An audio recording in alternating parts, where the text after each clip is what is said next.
আসসালামু আলাইকুম, hello lovely viewers, welcome to Attur cooking studio. আজকে আপনাদের মাঝে নিয়ে এসেছি সরষের ইলিশ রেসিপি। সো দেখতে থাকুন কী কী লাগছে। ফার্স্টে দিয়ে দিচ্ছি 1/3 কাপ সরিষা, আর এই জায়গায় দিচ্ছি 1/3 কাপ পোস্তর দানা, আর নুন দিয়ে দিচ্ছি, আর 6 থেকে 7 ফালি মরিচ দিয়ে দিচ্ছি, কাঁচা মরিচ। এটা খুব ভালোভাবে আমি পেস্ট করে নেব। পেস্ট করার পরে দেখতে পারবেন এখন আমি ইলিশ মাছগুলো প্রিপেয়ার করছি। এই জায়গায় আমি দিয়ে দিচ্ছি হলুদ 1/2 টেবিল চামচ, আর মরিচের গুঁড়ো 1/2 টেবিল চামচ। এই জায়গায় আপনারা অনেকে চাইলে কালো জিরাও ইউজ করতে পারেন, আমার হাতের কাছে ছিল না তার জন্য আমি দিইনি। যাদের কাছে থাকবে তারা অবশ্যই দিয়ে দিবেন। এখন আমি খুব ভালোভাবে এগুলো মিশিয়ে নিচ্ছি। আর কালো জিরা না দিলেও সমস্যা নেই, স্কিপও করতে পারেন যার টেস্ট পার অনুযায়ী।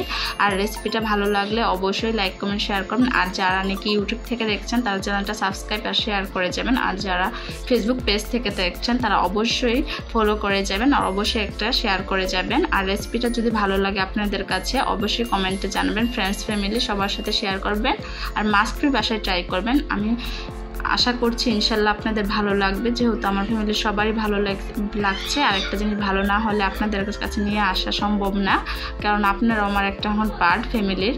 আমার সম্পূর্ণ মাছ মাখা হয়ে গেছে। আমি এই জায়গায় 3টা মাছ নিয়েছি, আর এখন আগে থেকে যেই মশলাগুলো করেছিলাম সেগুলোর পেস্ট দিয়ে দিচ্ছি। এটা খুব ভালোভাবে সবগুলো মাছের সাথে মিশিয়ে নিচ্ছি।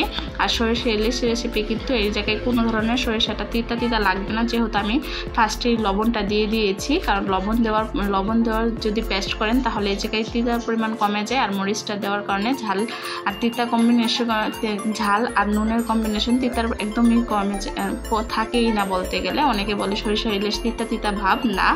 এই রেসিপি যদি দেখে করেন দেখতেই পারবেন যে অনেক ভালো হয়েছে। আর এই জায়গায় সরিষা ইলিশে মাস্ট বি কিন্তু সরিষার তেলই দেওয়া লাগে, সাদা তেল দিলে হবে না। এই জায়গায় আমি 1/3 কাপ সরিষার তেল দিয়ে দিচ্ছি। আপনারা মাছের পরিমাণ বুঝে দিয়ে নেবেন। এখন খুব ভালোভাবে সরিষার তেলটা মশলাগুলোর সাথে মিশিয়ে নিচ্ছি, মিশিয়ে সম্পূর্ণ মাছের সাথে মিশিয়ে ফেলবো।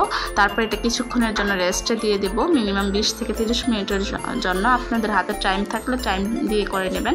আর এই জায়গায় কিন্তু এক্সট্রা কোনো ধরনের সাদা তেল ইউজ করবেন না, সম্পূর্ণ সরিষার তেল ইউজ করবেন। আর খুব ভালোভাবে সম্পূর্ণ মাছের সাথেই মশলাটা মিশিয়ে নেবেন, যে কারণ মশলাটা যত বেশি মিক্সচার করবেন সেটার খাওয়ার টেস্টটা তত বেশি বেড়ে যাবে।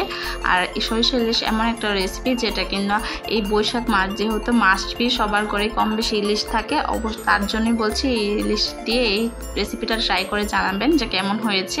আমি আশাবাদী যে ভালো হবে। এখন আমার সম্পূর্ণ মশলা মাখা হয়ে গেছে, ম্যারিনেট হয়ে গেছে। আমি এটা 30 মিনিটের জন্য রেস্টে দিয়ে দিব।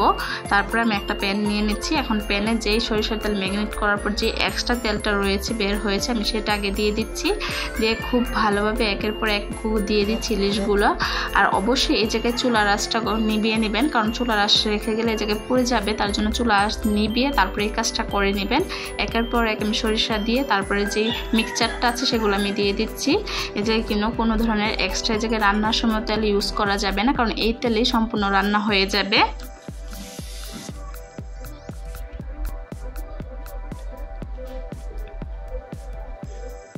আর আপনারা নেক্সট কী ভিডিও চান কমেন্টে জানাবেন, ইনশাল্লাহ আমি দেওয়ার ট্রাই করব। আপনারা একটু সাপোর্ট করলে আমি আরও ভালো কিছু নিয়ে আসার আপনাদের এই ইন্সপায়ারে আমার আরও বেশি আগ্রহ বাড়বে, যাতে আপনাদের কাছে রেগুলার কাজ দিতে পারি। এখন কিন্তু আমি রেগুলার কন্টেন্ট দিচ্ছি আপনাদের রেসিপির জন্য। সো প্লিজ আপনারা আমাকে একটু সাপোর্ট করবেন। আর রেসিপিটা ভালো লাগলে অবশ্যই কমেন্টে জানাবেন, আর বাসায় ট্রাই করবেন, আর একটা করে শেয়ার করে যাবেন। আর যারা এখনও সাবস্ক্রাইব করছেন না প্লিজ সাবস্ক্রাইব, আর যারা পেজ থেকে দেখছেন কিন্তু ফলো করছেন না প্লিজ ফলো করে যাবেন। আর যদি আমার ভয়েসে কোনো ধরনের সমস্যা হয় তাহলে আন্তরিকভাবে দুঃখিত। এখন আমি ঢাকনা দিয়ে দিচ্ছি। এই জায়গায় মিডিয়াম হিটে চুলার আঁচটা দিয়ে দিচ্ছি, দিয়ে 5 থেকে 7 মিনিট ঢাকনা দিয়ে দিচ্ছি, যাতে করে এটা ইলিশটা একটু সিদ্ধ হয়ে যায়। এই জায়গায় কিন্তু ফার্স্টে আমি কোনো ধরনের পানি বা অয়েল ইউজ করিনি, এই মশলার যে তেলটা আছে সেটা দিয়ে আমি রান্না করে নিচ্ছি। আর দেখতেই পাচ্ছেন আস্তে আস্তে কীরকম তেলের বাবলস উঠছে ঢাকনার উপর দিয়ে, দেখাই যাচ্ছে। আর যে জিনিসটা দেখতে এত ইয়ামি হয় সেই জিনিসটা খাওয়ার আগ্রহ তত বেশি বেড়ে যায়। এখন আমার 2 থেকে 4 মিনিট ঢাকনা ওঠার পরে আমি এটা খুব ভালোভাবে মাছগুলো আলতো হাতে উল্টিয়ে নিব, যেহেতু সরিষা ইলিশ দিয়ে মাছটা করলে ইলিশটা একটু নরম হয়ে যায়, যার জন্য 2টা চামচ দিয়ে খুব ভালোভাবে আলতো হাতে মাছগুলো তুলে নেবেন। আমার 1 পিঠ মাছটা প্রায় সিদ্ধ হয়ে এসেছে, আর 1 পিঠ সিদ্ধ হওয়ার জন্য উল্টিয়ে দিচ্ছি। এই জায়গায় আমি একটু পানি দিয়ে দিচ্ছি। এটা স্বাভাবিক তাপমাত্রায়, কোনো ধরনের ঠান্ডা বা গরম পানি না, এটা আমি পরিমাণ বুঝে দিয়ে দিচ্ছি। আমি এই যে 1/3 কাপ পানি দিয়েছি, এটা এক্সট্রা পানিটা দিয়ে দিয়ে দিয়েছি, কারণ এটা একটু পানি লাগবে, আর কিছু লাগবে না। পানিটা দেওয়ার কারণ হচ্ছে এটা আরেকটু ভালোভাবে সিদ্ধ হবে আর মশলাটা আরেকটু গ্রেভিটা আরও সুন্দর হবে, পারফেক্ট হবে। আর এই জায়গায় কিন্তু আমি এক্সট্রা কোনো ধরনের নুন টুন বা ঝাল টাল কিছু ইউজ করিনি, জাস্ট অল্প কিছু উপকরণে তৈরি হয়ে যাবে এই মজাদার সরষে ইলিশ। আমি পরপর সম্পূর্ণগুলো পাল্টিয়ে নিচ্ছি, আর দেখতেই পাচ্ছেন এখন কালারটা কত সুন্দর আসছে ইলিশের। আমি ক্যামেরার সামনে করেছি তার জন্য আপনারা বুঝতে নাও পারেন, কিন্তু বাসায় ট্রাই করে দেখবেন কতটা সুন্দর হয় লুকটা। আমি আরেকটু পানি দিয়ে নিচ্ছি, দিয়ে খুব ভালোভাবে মিশিয়ে নিচ্ছি।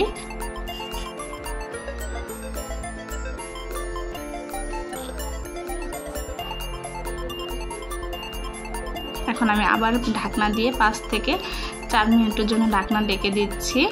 এখন ঢাকনা তুলে দেখতেই পাচ্ছেন আস্তে করে। আর অবশ্যই এই জায়গায় কিন্তু চুলা হিট মিডিয়াম হিটে রাখার ট্রাই করবেন, লো হিট বা হাই হিটে দেওয়ার ট্রাই করবেন না, কারণ মিডিয়াম হিটে দিলে এটা তাড়াতাড়ি কুক হয়ে যাবে আর পারফেক্টভাবে এটা রান্না হবে।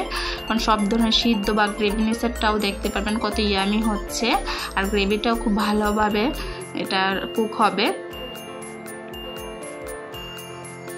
আর এটা কিন্তু আস্তে আস্তে পানিটা একদম কমে যাবে। যারা ইলিশ মাছ পছন্দ করেন তারা তো মাস্ট বি এই রেসিপি ট্রাই করতেই হবে, কারণ ইলিশ মাছের তো নানান ধরনের ভ্যারাইটিস আছে। সো আমার ইলিশ মাছের মাথা দিয়েও আরেকটা রেসিপি আছে, সেটা আমি এটার ডেসক্রিপশন বক্সে দিয়ে দেবো, আপনারা দেখে আসবেন। ভালো লাগলে অবশ্যই জানাবেন, কমেন্ট করবেন আর একটা করে শেয়ার করে যাবেন। আর নেক্সট কী ভিডিও চান জানাবেন, ইনশাল্লাহ আমি দেওয়ার ট্রাই করব। এখন আমি সম্পূর্ণ আবার একটু নাড়াচাড়া দিয়ে নিচ্ছি, দিয়ে তারপর আমি এগুলো উল্টিয়ে নেব। অবশ্যই উল্টানোর সময় একটু সাবধানতার সাথে উল্টিয়ে নেবেন, কারণ যে কোনো সময় এটা যেহেতু নরম ভেঙে যাওয়ার সম্ভাবনা থাকে, তার জন্য একটু আলতো হাতে এটা নাড়াচাড়া দিয়ে নেবেন। আর এই জায়গায় কিন্তু এত ধরনের ভারীভাবে লাড়াচাড়া দেওয়া যাবে না, কারণ ভারীভাবে লাড়াচাড়া দিলে এটা যে কোনো মুহূর্তে ভেঙে যাবে।